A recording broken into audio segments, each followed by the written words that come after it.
Hi అందరికీ. మార్గశిర గురువారాలను లక్ష్మీవారం అని కూడా అంటారు. 4 వారాలు వచ్చినాయి. ఇందులో ఒక గురువారం, ఫస్ట్ గురువారం నేను ఇలా పూజ అయితే చేసుకున్నాను సింపుల్గా. నాకు ఇక్కడ మల్లెపూలు దొరకలేదు, అందుకే ఏమో నా ఐడియా కొద్దీ నేను ఇలా చేసుకున్నాను. సింపుల్గా చేసుకున్నాను. మీకు కుదిరితే ఎలాగైనా చేసుకోవచ్చు. ఈ లక్ష్మికి కావాల్సింది పూజ మాత్రమే, భక్తి మాత్రం ఉంటే చాలు, ఆర్భాటాలు ఏం అవసరం లేదు అని నేను అనుకుంటాను. అందుకే నేను ఇలా సింపుల్గా ఈ పూజ అయితే చేసుకుంటాను. ఈ పూజలో మనము మెయిన్గా తెలుసుకోవాల్సింది వ్రత కథ.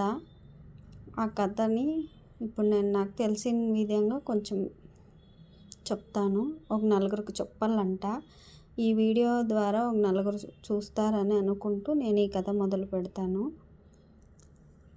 ఒక ఊర్లో ఒక అక్క, తమ్ముడు, వాళ్ళ అమ్మ ఉండేవాళ్ళు. వాళ్ళ నాన్న లేరు. అక్కకు పెళ్లి చేసి పంపించాడు ఒక గొప్ప సంబంధం తెచ్చి. వాళ్ళ అక్క వెళ్ళిపోయిన తర్వాత వాళ్ళకి చాలా కష్టం అయిపోయింది ఇంట్లో జరగడానికి. అప్పుడు వాళ్ళ అమ్మ అక్క దగ్గరికి వెళ్ళి కొంచెం ధనం తీసుకొని రాపో అని పంపిస్తుంది ఆ పిల్లవాడిని. ఆ పిల్లవాడు వెళ్ళి అక్క దగ్గర, అక్క నాకు కొంచెం ధనం కావాలా అనేసి అడుగుతాడు. అప్పుడు వాళ్ళ అక్క, నేను ఇప్పుడు మా పుట్టింటికి ధనం ఇచ్చేది ఎలా అని ఆలోచిస్తూ, అంటే వాళ్ళ అత్త మామ ఉంటారు కదా, వాళ్ళు తిడతారు అని ఒక సంచిలో ధనాన్ని నింపి పంపిస్తుంది. ఆ పిల్లవాడు తీసుకొని వెళ్ళి బస్ స్టాప్ దగ్గర మర్చిపోయి ఇంటికి వెళ్ళిపోతాడు. ఇలా 2-3 సార్లు అలాగే ఇస్తుంది వాళ్ళ అక్క. ఆ పిల్లవాడు అలానే మర్చిపోయి వెళ్ళిపోతాడు. అప్పుడు వాళ్ళ అక్కకి ఏం చేయాలో తెలియక, సరే లక్ష్మీ వ్రతం అన్నా చేసుకుందాము నేను మా అమ్మ ఇద్దరు అని వాళ్ళ అమ్మని పిలిపిస్తుంది. పిలిచి, అమ్మ మనం ఇలా లక్ష్మీ వ్రతం చేసుకుందాము ఇద్దరము, అప్పుడు లక్ష్మీదేవి కటాక్షించి మీరు బాగుంటారు అని చెప్తుంది.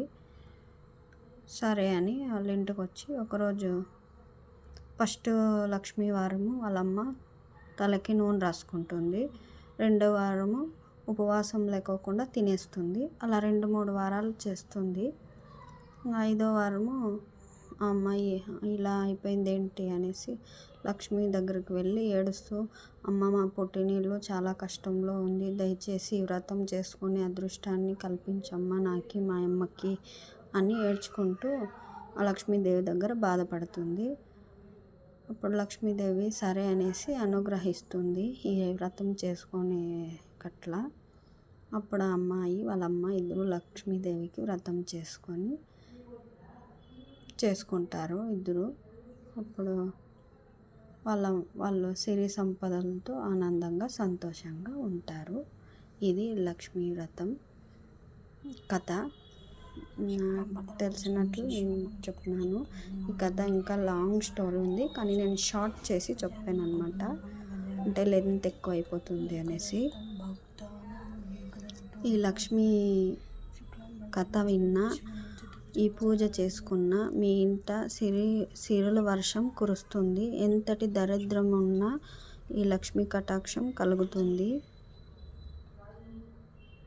ఈ పూజ చేసి ముగిసే లోపల మీ కష్టం ఏమున్నా తీరిపోతుంది. అంతేకాకుండా మీ పుట్టింటి వాళ్ళు ఎంతటి దరిద్రంలో ఉన్నా, అంటే ఎంత కష్టంలో ఉన్నా కూడా మీ పూజ వల్ల ఈ కష్టం అనేది వాళ్ళకి తొలగిపోతుందన్నమాట. అంటే ఇటు అత్తింటి వాళ్ళు బాగుంటారు, అటు పుట్టింటి వాళ్ళు బాగుంటారు ఈ పూజ వల్ల. దానికోసమే పుట్టింటి వారి కోసమైనా సరే దయచేసి ఈ ఒక్క రోజైనా మీరు పూజ చేసుకోండి. పుట్టింటి వాళ్ళు బాగుండాలని కోరుకుంటూ, మీరు అందరూ కోరుకుంటూ నేను please subscribe to my channel.